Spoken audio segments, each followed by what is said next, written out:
Chapter 24.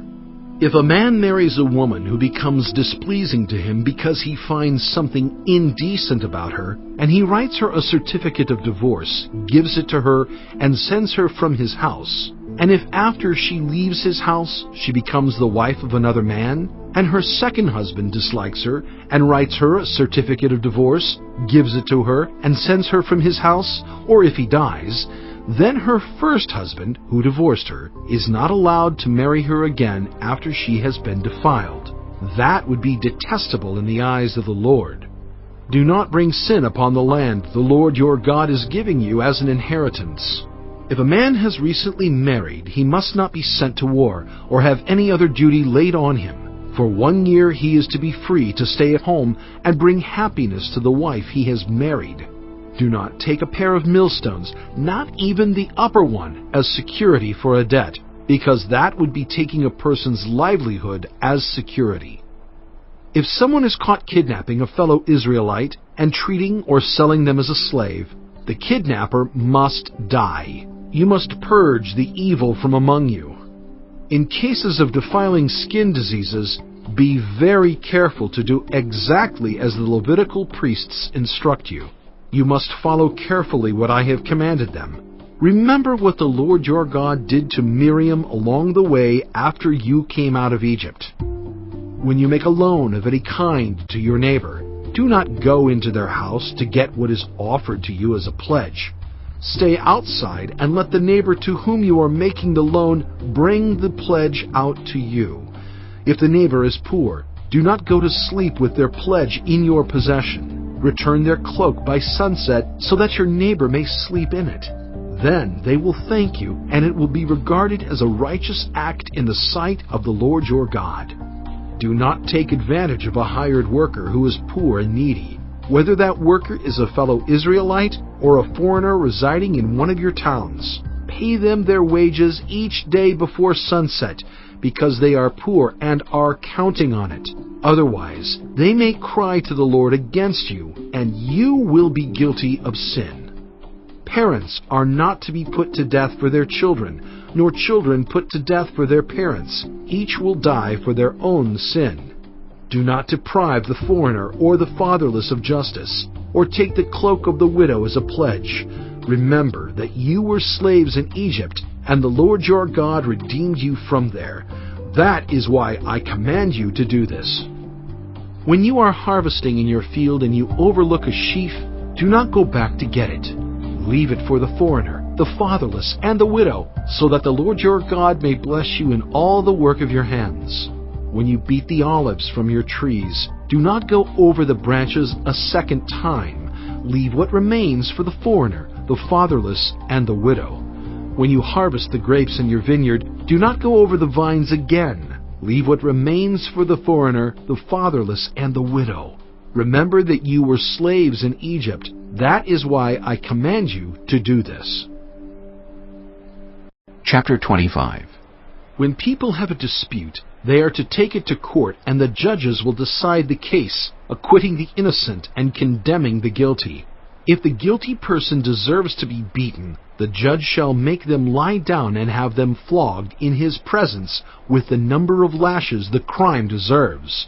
But the judge must not impose more than 40 lashes. If the guilty party is flogged more than that, your fellow Israelite will be degraded in your eyes. Do not muzzle an ox while it is treading out the grain. If brothers are living together and one of them dies without a son, his widow must not marry outside the family.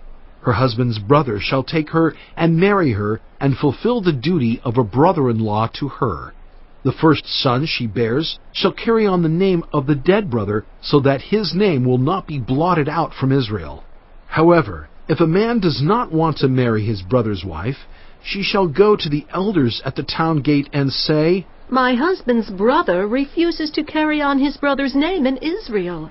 He will not fulfill the duty of a brother-in-law to me." Then the elders of his town shall summon him and talk to him. If he persists in saying, "I do not want to marry her," his brother's widow shall go up to him in the presence of the elders, take off one of his sandals, spit in his face, and say, "This is what is done to the man who will not build up his brother's family line."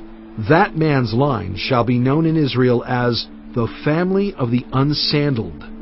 If two men are fighting, and the wife of one of them comes to rescue her husband from his assailant, and she reaches out and seizes him by his private parts, you shall cut off her hand. Show her no pity.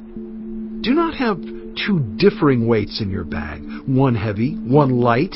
Do not have two differing measures in your house, one large, one small. You must have accurate and honest weights and measures, so that you may live long in the land the Lord your God is giving you. For the Lord your God detests anyone who does these things, anyone who deals dishonestly. Remember what the Amalekites did to you along the way when you came out of Egypt.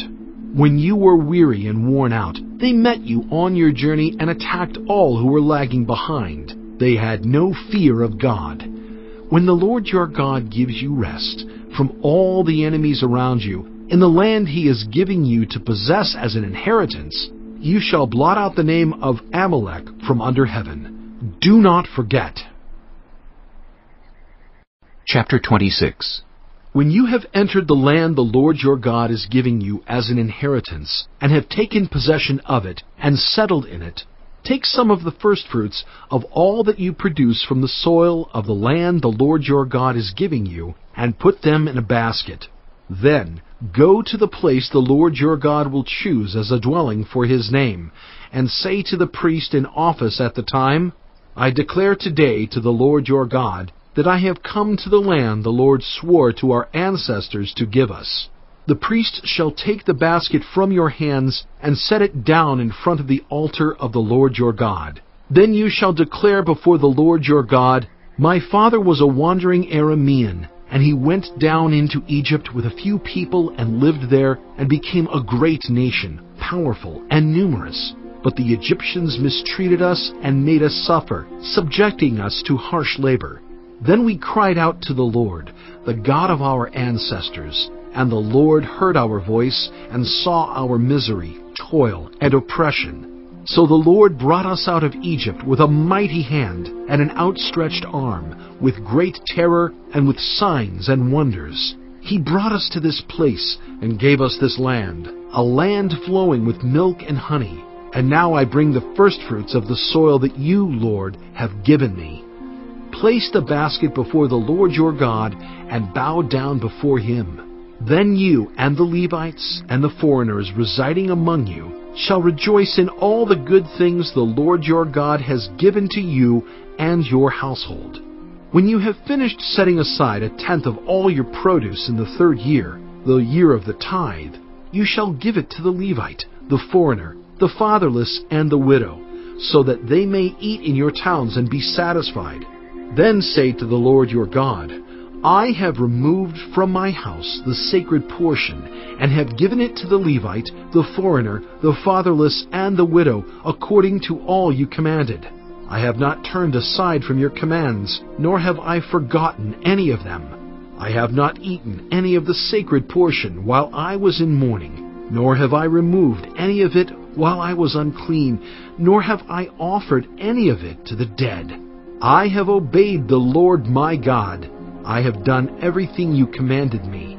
Look down from heaven, your holy dwelling place, and bless your people Israel, and the land you have given us, as you promised on oath to our ancestors, a land flowing with milk and honey. The Lord your God commands you this day to follow these decrees and laws. Carefully observe them with all your heart and with all your soul. You have declared this day that the Lord is your God, and that you will walk in obedience to him, that you will keep his decrees, commands, and laws, that you will listen to him. And the Lord has declared this day that you are his people, his treasured possession as he promised, and that you are to keep all his commands. He has declared that he will set you in praise, fame, and honor high above all the nations he has made, and that you will be a people holy to the Lord your God, as he promised. Chapter 27. Moses and the elders of Israel commanded the people, Keep all these commands that I give you today. When you have crossed the Jordan into the land the Lord your God is giving you, set up some large stones and coat them with plaster. Write on them all the words of this law when you have crossed over to enter the land the Lord your God is giving you, a land flowing with milk and honey, just as the Lord, the God of your ancestors, promised you. And when you have crossed the Jordan, set up these stones on Mount Ebal, as I command you today, and coat them with plaster. Build there an altar to the Lord your God, an altar of stones. Do not use any iron tool on them. Build the altar of the Lord your God with field stones, and offer burnt offerings on it to the Lord your God. Sacrifice fellowship offerings there, eating them and rejoicing in the presence of the Lord your God. And you shall write very clearly all the words of this law on these stones you have set up. Then Moses and the Levitical priests said to all Israel, Be silent, Israel, and listen. You have now become the people of the Lord your God. Obey the Lord your God and follow his commands and decrees that I give you today. On the same day Moses commanded the people, When you have crossed the Jordan, these tribes shall stand on Mount Gerizim to bless the people: Simeon, Levi, Judah, Issachar, Joseph, and Benjamin. And these tribes shall stand on Mount Ebal to pronounce curses: Reuben, Gad, Asher, Zebulun, Dan, and Naphtali. The Levites shall recite to all the people of Israel in a loud voice, Cursed is anyone who makes an idol, a thing detestable to the Lord, the work of skilled hands, and sets it up in secret. Then all the people shall say, Amen. Cursed is anyone who dishonors their father or mother. Then all the people shall say, Amen. Cursed is anyone who moves their neighbor's boundary stone. Then all the people shall say, Amen. Cursed is anyone who leads the blind astray on the road. Then all the people shall say, Amen. Cursed is anyone who withholds justice from the foreigner, the fatherless, or the widow. Then all the people shall say, Amen. Cursed is anyone who sleeps with his father's wife, for he dishonors his father's bed. Then all the people shall say, Amen. Cursed is anyone who has sexual relations with any animal. Then all the people shall say, Amen. Cursed is anyone who sleeps with his sister, the daughter of his father, or the daughter of his mother. Then all the people shall say, Amen. Cursed is anyone who sleeps with his mother-in-law. Then all the people shall say, Amen. Cursed is anyone who kills their neighbor secretly. Then all the people shall say, Amen. Cursed is anyone who accepts a bribe to kill an innocent person. Then all the people shall say, Amen. Cursed is anyone who does not uphold the words of this law by carrying them out. Then all the people shall say, Amen.